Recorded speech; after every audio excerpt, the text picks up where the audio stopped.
2025 যোগ্য ফ্রেশার্স অর্থাৎ যারা রিটেনে ভালো মার্কস পেয়েছো 60-র মধ্যে 60 বা সেখানে 59 বা 58, তারা এখনই ভেঙে পড়ো না।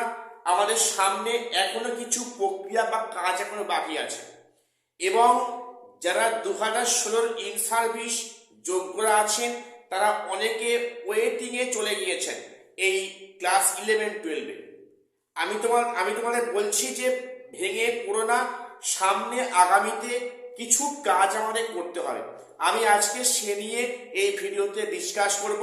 কাজেই ভিডিওটা সবাই প্রথম থেকে শেষ অবধি দেখো এবং প্রত্যেককে চ্যানেলটাকে সাবস্ক্রাইব করে রাখো এমন গুরুত্বপূর্ণ আপডেট পাওয়ার জন্য। আজকের বিষয়গুলো আমি একটার পর একটা ডিসকাস করছি, প্রত্যেককে ভিডিওটা স্কিপ না করে মন দিয়ে শুনুন। আচ্ছা, গত পরশুদিন সর্বোচ্চ আদালত সুপ্রিম কোর্টে যে এসএসসি হলফনামা দিয়েছে যে সেখানে টেন্টেড ক্যান্ডিডেটদের টাকা ফেরানোর প্রক্রিয়া তারা শুরু করেছে এবং তার মাঝে যখন ওএমআর পাবলিশ 2016 বিষয়টা উত্থাপিত হলো তখন সেখানে না কমিশন একটা অদ্ভুত যুক্তি দিয়েছে কি, যে তারা এই চলতি প্রক্রিয়াতে খুব বিজি আছে এবং সেখানে যদি 2016 এবং 2025 সেখানে যদি ওএমআর পাবলিশ করে ওয়েবসাইটে তাহলে সিস্টেম হ্যাং করবে এবং সার্ভার বসে যাবে এবং নানা সমস্যা হবে। একটা কথা না খুবই হাস্যকর মনে হয় আর খুব বিরক্ত লাগে। আচ্ছা, এসএসসির মতো একটা প্রতিষ্ঠান যাদের সার্ভারের এমন অবস্থা, সেখানে নাকি 21 লক্ষ ওএমআর আপলোড করলে নাকি সেখানে সিস্টেম হ্যাং করবে, বসে যাবে। ভেবে দেখো, তা তোমাদের কি মনে হচ্ছে কি কমিশনের আদৌ ইচ্ছে আছে যে 2016 যে ওএমআরটা পাবলিশ করবে প্রকাশ্যে বা জনসমক্ষে আনবে? একদমই নয়। কিন্তু সেখানে কমিশন নানা বাহানা অজুহাত দেখাচ্ছে যে চলতি প্রক্রিয়াটা অনেকটা বাকি আছে, সেখানে একাদশ দ্বাদশ সেখানে এখনো কাউন্সেলিং প্রক্রিয়া শুরু হয়নি এবং সেখানে 9-10-এর সমস্ত প্রক্রিয়া বাকি আছে। এই মুহূর্তে সিস্টেম হ্যাং করবে। 21 লক্ষ 2016 যে 21 লক্ষ পরীক্ষার্থী তাদের ওএমআর পাবলিশ করা যাচ্ছে না, একটা অদ্ভুত যুক্তি খাড়া করেছে। আসলে এই 21 লক্ষ ওএমআর কপি আদৌ খুঁজলে পাওয়া যাবে তো? যদি হয়তো হার্ড ডিস্ক অনেকে বলছেন যে সিবিআই উদ্ধার করেছে, সেটা পরের বিষয়। তাহলে যদি এই ওএমআর গুলো পাবলিশ করা হয় তাহলে কিন্তু আরো অনেক চাঞ্চল্যকর তথ্য আমাদের সামনে আসবে, যেটা এখন আমাদের সবার চোখের আড়ালে রয়েছে। এটা পরিষ্কার। এটা প্রকাশিত হলে কিন্তু এই প্যানেলের অনেক সমস্যা হবে। এটা কিন্তু আগাম কমিশন বুঝতে পেরেই এই প্রক্রিয়াটা ওয়েবার প্রকাশ করার পক্ষপাতী নয় বা এখনই এই মুহূর্তে করতে চাইছে না। এই একটা বিষয় গেল। এবারে যেটা মারাত্মক বিষয়, যেটা আমাদের বারবার ভাবা হচ্ছে যে এক্সপিরিয়েন্সের 10 মার্কস নিয়ে অ্যাকচুয়ালি হাইকোর্ট থেকে কি জাজমেন্ট দেবে। দেখো, একটা কথা বলি, যদি আইনের পথে যায় তো আমার যেটা পার্সোনাল বক্তব্য যে এক্সপিরিয়েন্সের 10 মার্কসটা কিন্তু সেখানে আদৌ কোনো এক্সিস্ট করবে না। ঠিক আছে, দেখো অনেকেই অন্যরকম ভাবনা থাকতে পারে এবং আমি যখন এ নিয়ে অলরেডি ভিডিও করেছি আমাকে অনেকে রীতিমতো গালিগালাজ করেছে। ঠিক আছে, যে আমার কোনো এক্সপিরিয়েন্স নেই, আমার কোনো অভিজ্ঞতা নেই, আমি কিছু জানি না।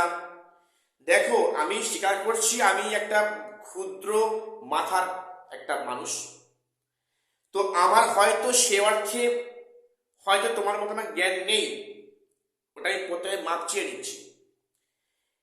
কিন্তু এই যে এক্সপিরিয়েন্সের 10 মার্কসটাকে আমি অসাংবিধানিক বলেছি, যেখানে শিক্ষার অধিকার আইন যেন মনে হয় কোথাও লঙ্ঘিত হচ্ছে। এবং শুধু তাই নয়, যেটা আরো প্রকাশ্যে আসছে যে 1997, 1998, 1995, 1996 এই যে ইয়ারগুলোর ডেট অফ বার্থ, দেখো সেটা কোনো কারো অপরাধ না, এই ডেট অফ বার্থে কোনো অপরাধ নয়। তো এই সমস্ত ডেট অফ বার্থে কি করে এক্সপিরিয়েন্সের 10 মার্কসটা পেতে পারে? এটা একটা মানে অন্যরকম মনে হচ্ছে না? 1997, 1998, 1996 এই ডেট অফ বার্থে অনেক ক্যান্ডিডেট সেখানে নাকি মানে এক্সপিরিয়েন্সের মার্কসে 10 মার্কস পেয়েছে। এটা কি করে সম্ভব? এটা অনেকে প্রশ্ন করছে এবং এটা বিভিন্ন আইনজীবী মহলতে এই প্রশ্নটা উঠছে। এগুলো কিন্তু আগামীতে কোর্টে উত্থাপিত হবে আগামী 3 ফেব্রুয়ারি। তাহলে এই 3 ফেব্রুয়ারি কি কোনো ফয়সলা হবে? দেখো হলে হতে পারে, আবার সেটা কিছুটা লেন্দিও হতে পারে। তবে এই যে এক্সপিরিয়েন্সের 10 মার্কস নিয়ে কিন্তু খুব একটা বেশি সুবিধা হবে না। অর্থাৎ এখানে কিন্তু এই নাম্বারটা আদৌ থাকবে কিনা এ নিয়ে নানা প্রশ্নচিহ্ন বিভিন্ন মহলে, অভিজ্ঞ মহলে আছে। আমি তো কোন দূর ছাই, বিভিন্ন অভিজ্ঞ মহলে এটা বক্তব্য যে এক্সপিরিয়েন্সের 10 মার্কসটা হয়তো থাকবে না, থাকার কোনো সম্ভাবনা নেই। এই একটা প্রশ্ন। এবারে আরেকটা বিষয় বলে রাখি যে একাদশ দ্বাদশে অনেক মানে অনেক যোগ্য শিক্ষক 2016 ওনারা ওয়েটিং এ চলে গেছে। আচ্ছা, এবারে সেই ওয়েটিং এর যে র্যাঙ্কে আছেন ওর আগে কিন্তু বহু ফ্রেশার্সরা র্যাঙ্কিং এ আছে। এখন প্রশ্নটা যে আমি যে কথাটা বলেছিলাম যে ওয়েটিং থেকে অনেকে চান্স পাবে, এটা সম্ভাবনা খুব বেশি। কেন বলতো? দেখো কিছু সাবজেক্ট তো অবশ্যই আছে যেখানে যেগুলো ক্লাস 11, 12 আছে, যেটা 9, 10 নেই, যেমন পল সায়েন্স, যেমন আমাদের এডুকেশন ইত্যাদি। তো এগুলোতে যেনারা ওয়েটিংয়ে আছেন তাহলে তেনারা যদি জব না পান তাহলে 31শে আগস্টের পর ওনারা একটু চাকরি হারা হয়ে যাচ্ছে, কোনো স্যালারি পাচ্ছেন না। আমি আশা করছি সরকার থেকে বা কমিশন একটা ব্যবস্থা করবে। আছে এমনটা হতে পারে যে শেষ অবধি বেশ কিছু 2016 যোগ্যরা চাকরি পাননি, কোনো ক্ষেত্রেই পাননি, না 9, 10, না 11, 12, তারা পুরো চাকরি হারা হয়ে পড়লেন, কোনো মাইনে পাচ্ছেন না। না, এটা কিন্তু কমিশন এটা করবে না, এটা সরকার কিন্তু করবে না। কাজেই তাদের নিতে গেলে কিন্তু তার আগে থাকা যে সমস্ত ক্যান্ডিডেট আছে যোগ্য ফ্রেশার্স তাদেরকেও ডাকতে হয়। নিশ্চয় এখানে র্যাঙ্ক জাম্পিং হবে না। আচ্ছা হবে না বলছি না, হবে না, হবে না, হওয়ার কোনো সম্ভাবনা নেই, হবে না। তাহলে সেক্ষেত্রে কিন্তু আমি দেখলাম যে বহু মানে ইন সার্ভিসরা আছেন ওয়েটিং এ অনেক পরের দিকে আছেন, তারা আগে হয়তো অনেক ফ্রেশার্সরা আছেন, তারা তো অবশ্যই ডাক পাবে, এর সম্ভাবনা খুব বেশি। আর একটা কথা বলে রাখি, 9, 10 এর প্রসেসটা যে এখন হচ্ছে না পরিষ্কার বোঝা যাচ্ছে। 9, 10 এর ভেরিফাই প্রক্রিয়া এখন শুরু হবে না আপাতত, এটা পরিষ্কার। এবং এখানে যে একটা ভেরিফিকেশন লিস্ট প্রকাশ হয়েছে, তোমরা শুধু দেখো ব্যাপারটা কি হয়। এই মানে বিষয়টা না পুনরায় রিপ্যানেল হয়, তার সম্ভাবনা খুব বেশি। এরপরে কিন্তু আরো যে কতগুলো লিস্ট প্রকাশ হবে ক্লাস 9, 10 সেটা সময় বলবে, এত আগে থেকে বলাটা খুব টাফ।